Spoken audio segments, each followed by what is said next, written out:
Gathered friends, listen again to our legend of the Bionicle. Hello everyone, it's Connor, and here on Amaja-Nui Tales, we will be examining the diverse characters of Bionicle. Today, we'll be unveiling the legendary builder who ruled a realm that shared his name, Artakha.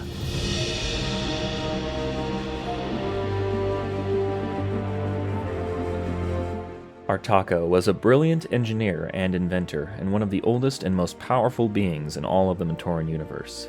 He lived to create, and spent his time reclusively making various items vital for the functioning of his universe. Artakha was responsible for the creation of such notable beings and artifacts as the Mask of Light, the Toa Nuva's adaptive armor, and the Great Discs of Amaja-Nui. The Titan stood at roughly 10 feet tall and wore gray and green armor decorated with ancient symbols. He possessed highly advanced and long-range telepathic abilities, and the ability to teleport himself and others vast distances. Whilst he generally did not carry weapons, he had been seen to wield a massive warhammer. Artakha wore the Mask of Creation, which allowed him to conceive inventions for a given task in perfect detail, or, if a design was already known, to physically manifest it into existence. The mask was completely unique and one of 3 legendary Kanohi masks. Combined with his own creative brilliance, Artakha gained a mythical status for his unparalleled creative ability.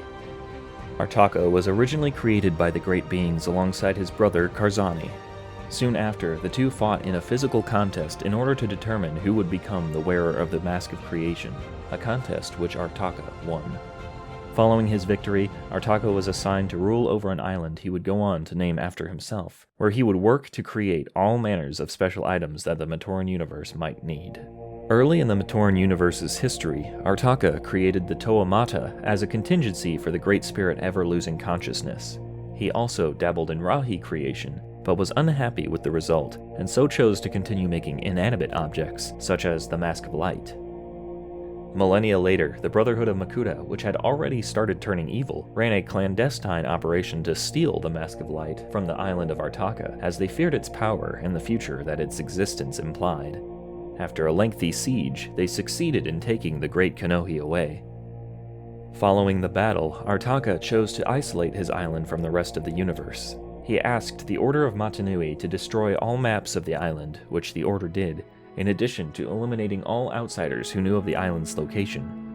Over the millennia, Artakha and his realm faded into nothing more than legend, a legend of a technological paradise where the most skilled and dedicated Matoran artisans and laborers could fulfill their potential.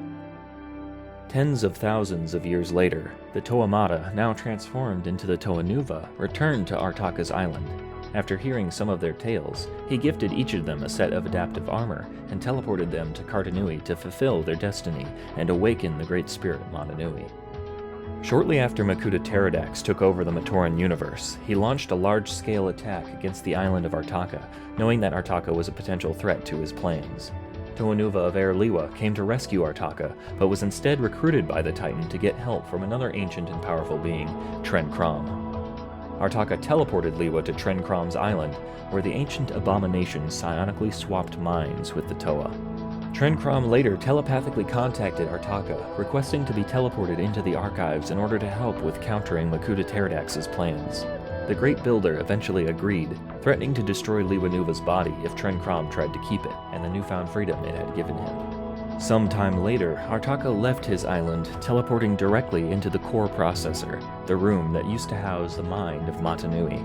There, he interrupted a battle between Tuyet, Miserix, Brutaka, Axon, Tren Krom, and Helrix. He forcibly swapped Tren Krom and Liwa Nuva's minds back, but before the gathered beings could come to a resolution to their disagreements, Makuta Pterodax used his new powers to teleport the group into outer space, assuming they would perish. Toa Liwa used his powers to save the group, giving them temporary personal air bubbles to breathe in. Artakha was unable to teleport them back inside the Matoran Universe, as he was being blocked by Pterodax. The group was soon saved by the crazed half-being Vizon, who pulled them through a portal into a tower on the jungle planet of Boda Magna. The tower served as a prison for a great being who had been cursed by the legendary Mask of Life millennia ago. The great being bid the ragtag group free him, and the party immediately began arguing over whether they should. Outside the tower, Velika, a great being disguised as a Matoran, set the tower to explode, hoping to kill all of the beings inside, as their immense powers could pose a threat to his plans.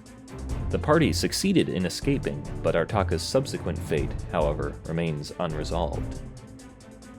If you'd like to see more tales, check out our channel and our videos.